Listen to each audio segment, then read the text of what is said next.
It's Wednesday, the 29th of January, 2020. We've only got 2 days now until the UK leaves the European Union, but actually, even though the 31st is the date etched in our memories, the 29th is very significant because here at the European Parliament, I'm Claire Fox, Brexit Party MEP for the Northwest of England. Today is the day where we will discuss the withdrawal agreement and the European Parliament will vote on whether to pass it or not. And it looks to be as though it's going to be a landslide victory for that withdrawal agreement because everybody now knows we're leaving. I wanted to take some time though before we had that vote to reflect back with my colleagues, fellow MEPs, on some of the key issues that we've discovered whilst we've been here and whilst we've been MEPs. So I'm joined by Henrik Overgaard-Nielsen, who's my colleague from the Northwest of England, fellow MEP, and Christina Jordan, who represents the Southwest of England. And we wanted to tackle some thorny issues that drive me mad since I've been here. I've been doing lots of media interviews in the last few days, colleagues, and they seem surprised to discover that I say I'm a proud European. And I've tried to explain that I've never been anti-Europe, I'm anti-EU. But your thoughts on this? So I thought I'd start with you, Henrik, because you are actually Danish.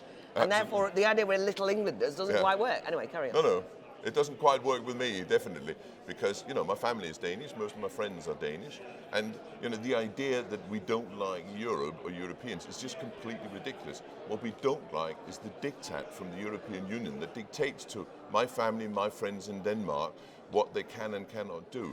It's the EU we don't like. Europe, we love. I love Europe. I like going on a holiday in Europe. I love everything about Europe. But I don't like the EU. It's a bit like the Beethoven's Ode to Joy. I love that piece of music. Yes. It represents freedom and the best of European culture. Beautiful. It's not an EU anthem. I object to them hijacking it. But anyway, Christina, your thoughts? Well, when they turned around and said, this is the national anthem for your country, that just did it for me. And implying that the EU is a country? Implying to me that I was sitting in a country. Yeah. And they were ruling over Britain. Now, my background, in case nobody knows, is that I came from a Commonwealth country 35 years ago. So in school, Great Britain, United Kingdom, was in Europe, is in Europe. So the idea that it's not European never occurred to me. So I came here 35 years ago, proud to be a British citizen. And over the years, just noticed the gradual erosion of the democracy that I always admired from afar. My dad was an Anglophile. He worked at the British Naval Base in Singapore, so grew up with British background. And to see that democracy eroded, so 3 years ago when that Leave referendum came, I was all in. And then knew exactly what you were I knew what I was. 3 years on, in fact, around last year, when the atmosphere turned toxic, when the arguments became about racism and xenophobia, this country that I love, accusing people who were voting Leave as xenophobics and foreigners, I had to get involved. Right, okay, and that's a perfect move on to my next question because I know, Christina, you feel very strongly. So just briefly, again, when I've been doing interviews with people in the last couple of days asking us how we feel, it seems that for the first time the European media are almost listening to us now because they've suddenly thought, oh, it's not as I thought. And they've said, we thought this was a little England vote, and do you hate foreigners and so on and so forth? And ironically, we're always told we're xenophobes and racists. Yes, but just reflect very quickly on that, how your experience of that's been. Well, it has annoyed me no end that certain people have access to platforms in media and influence, and they've been able to spew out this, I'm going to call it bile, about xenophobia and accusing decent people like me and others of racism, of xenophobia, of being a little island, of not caring about anyone. We've always cared, and I say we because I consider myself a Brit now, full on. Fully British, and I hate that accusation that they label us with and call us. So that's another thing that I've been trying to fight, and I just wish people with that platform, and I won't name names, would dial it down a bit. It's interesting though as well, Christina, because people have actually racialised your involvement in the Brexit Party, and if anything, you've received a lot of racism. Yeah. So you're the wrong kind of black.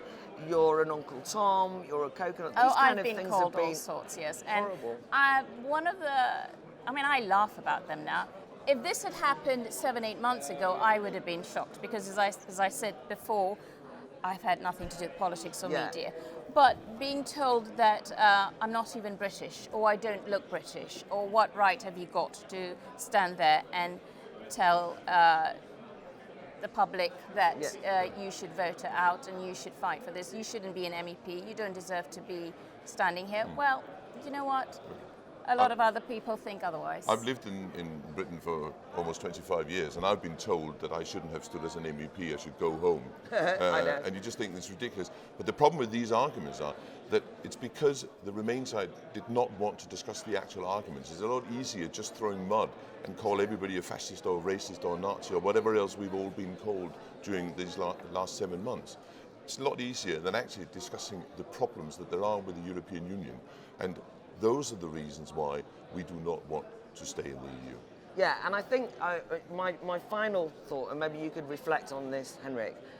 You and I suppose, have become associated with the kind of left side of the Brexit Party in terms of left-right politics. And to a certain extent, I think Leave is beyond left and right. But yes, that's true. But it is also true that we brought out a pamphlet on the left-wing arguments for sovereignty.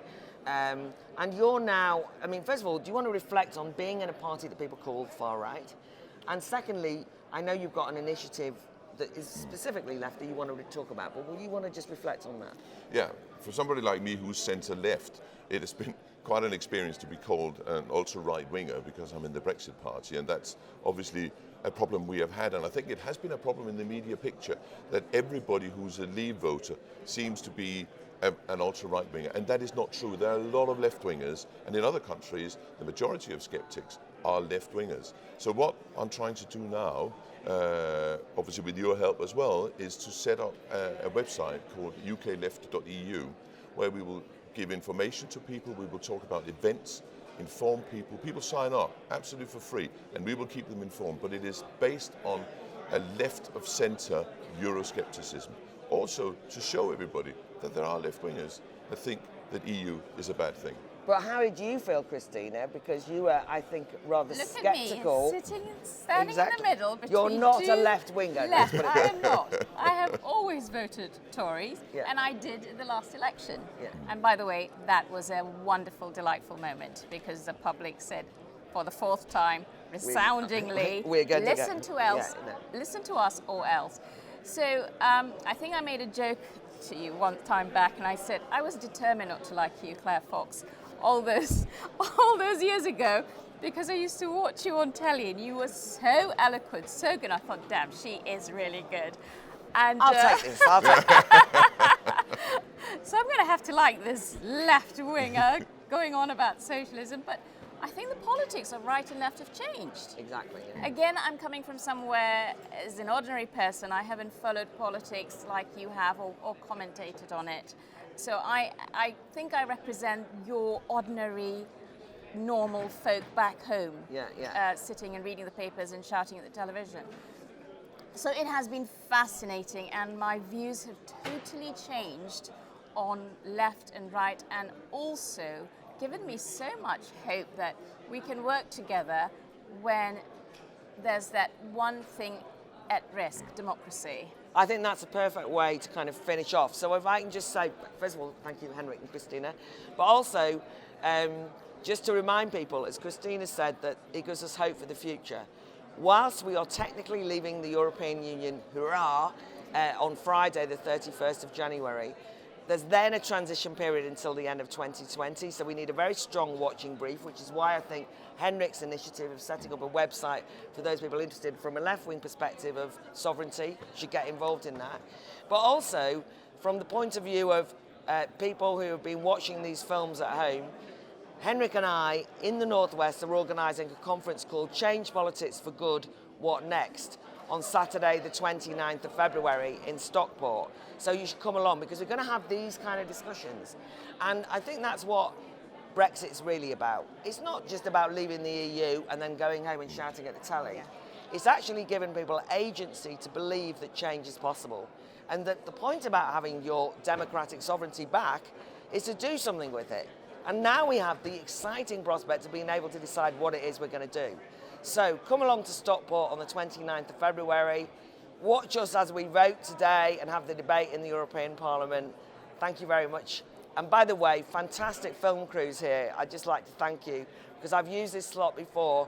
And whilst I hate the EU as an institution, the staff in the European Parliament, including the people who work on the AV, have been absolutely brilliant. So thanks, guys. Thanks, Henrik. Thanks, Christina. And next time I speak to you, we might even be out. Cheers.